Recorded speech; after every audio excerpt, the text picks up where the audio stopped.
സർവ്വജനത്തിനും മഹാസന്തോഷമായ കർത്താവായ യേശു ക്രിസ്തുവിൻ്റെ ധന്യനാമത്തിൽ ഏവർക്കും സ്നേഹവന്ദനം.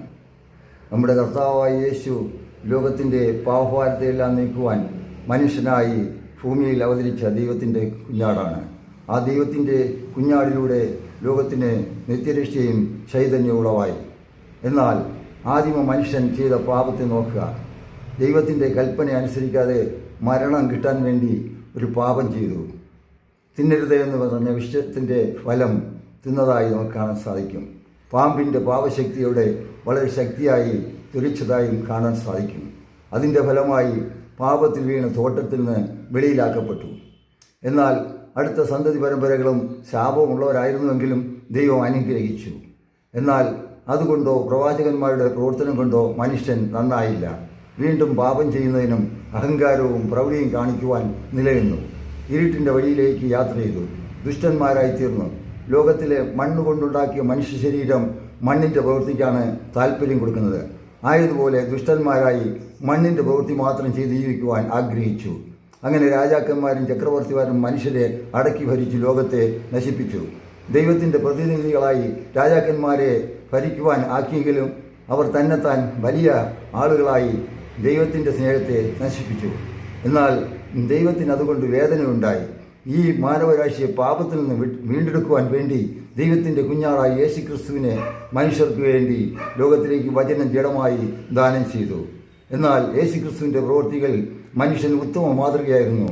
ആ ഉത്തമ മാതൃക കൊണ്ട് ഈ മാനവരാശിയെ മുഴുവനും വീണ്ടെടുക്കുവാൻ, ലോകത്തിൻ്റെ ജനാധിപത്യ സംവിധാനങ്ങളെ ഉണ്ടാക്കുന്നതിന്, ലോകത്തെ എടുത്തു മറിക്കുന്നതിന് വേണ്ടി, വിപ്ലവ പ്രസ്ഥാനങ്ങൾക്ക് വരുന്നതിന് വേണ്ടി എല്ലാത്തിനും ഇടയായിത്തീർന്നു.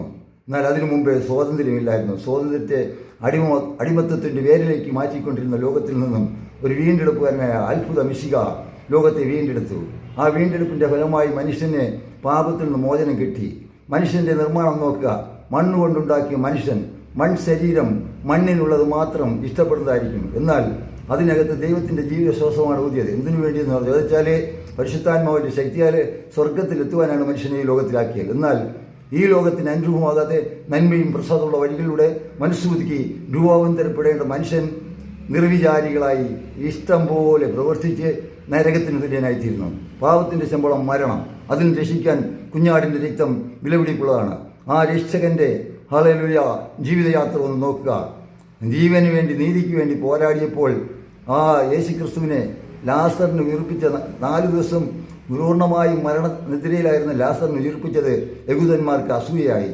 അതിൻ്റെ ഫലമായി ഇവനെ ക്രൂശിക്കണം എന്നുള്ള ഉദ്ദേശം ഉണ്ടാവുകയും കർത്താവിനെ ക്രൂശിക്കുവാൻ വേണ്ടി ഗൂഢാലോചന നടത്തുകയും ക്രൂശിക്കുകയും ചെയ്തു. എന്നാൽ കർത്താവ് ദൈവപുത്രന് എന്നുള്ളത് അവർ വിശ്വസിച്ചില്ല. തച്ചൻ്റെ മകൻ എന്നാണ് വിചാരിച്ചത്. എന്നാൽ 3-ാം ദിവസം മരണത്തെ ജയിച്ചു യേശു ക്രിസ്തു ഉയർത്തെഴുന്നേറ്റു. അതാണ് നമ്മുടെ നിത്യജീവൻ്റെ അടയാളം. ആ നിത്യജീവനിലേക്ക് പോകുവാൻ വേണ്ടി നാം ഈ ലോകത്തിൽ മരിച്ചാലും ദൈവത്തിൻ്റെ സന്നിധിയിലെത്തണമെങ്കിൽ പാപമില്ലാതെ ജീവിക്കണം. ഈ ലോകം ജഡം, പിശാച് എന്ന് തുടങ്ങിയത് എല്ലാത്തിനും കൊണ്ടും പാപച്ചങ്ങലയായിരിക്കുമ്പോൾ ആ പാപച്ചങ്ങളിൽ നിന്ന് വിടുതൽ നൽകുന്ന യേശുവിലൂടെ നാം രക്ഷപ്പെടിക്കണം. മറ്റാരിലും രക്ഷയില്ല. ആകാശത്തിന് കീഴെ ഭൂമിക്ക് മേലെ ഒരേ ഒരു നാമമുള്ളത് യേശു എന്ന നാമമാണ്. ആ നാമത്തിലൂടെ നാം പ്രത്യാശയോടെ ജ്വലിക്കുന്ന മക്കളായിരിക്കണം. നീതിയില്ലാത്ത പ്രവൃത്തികൾ ചെയ്താൽ ദുഷ്ടന്മാരായി തീരും. God is goodness. ദൈവം നന്മയാകുന്നു. നന്മയും പ്രസവമുള്ള ദൈവവഴിയുടെ നാം രൂപാന്തരപ്പെട്ട് സ്വർഗത്തിന് വേണ്ടി വരികണം. ഇന്ന് നടക്കുന്ന സംഭവങ്ങൾ നോക്കുക. വെറും യുദ്ധങ്ങളും യുദ്ധഭീഷണികളും ക്ഷാമവും ഭൂകമ്പവും പ്രകൃതിക്ഷോഭങ്ങൾ, പ്രകൃതിയുടെ വ്യത്യാസം, മനുഷ്യൻ്റെ സ്വഭാവത്തിൻ്റെ മാറ്റം, നന്മയില്ല, ദൈവത്തെ അറിയുന്നില്ല. അതിൻ്റെ ഫലമായി അവൻ നരകക്കൊള്ളിയായി തീരും. അതുകൊണ്ട് നരകക്കൊള്ളിയിലാകാതെ പാപക്കടലിൽ വീഴാതെ നിത്യരാജ്യത്തിന് മണവാളനോട് ജീവിക്കത്തക്കവണ്ണം നിങ്ങൾ ഒരുക്കപ്പെടണമെന്ന് ആഹ്വാനം ചെയ്തുകൊണ്ട് ഈ വാക്കുകൾ നിർത്തുന്നു. മാനസാന്തരപ്പെടുന്ന ഏത് പാപിയെയും സ്വർഗത്തിലേക്ക് ദൈവം നയിക്കും. അതുകൊണ്ട് സമയമല്ല, സമയമായ നിശ്ചിത ദാർഢ്യത്തോടുകൂടെ വിശ്വാസത്തിൽ ഉറച്ച് മുമ്പോട്ട് പോകാൻ ദൈവം നിങ്ങളെ സഹായിക്കട്ടെ. ആമേൻ. സ്തോത്രം.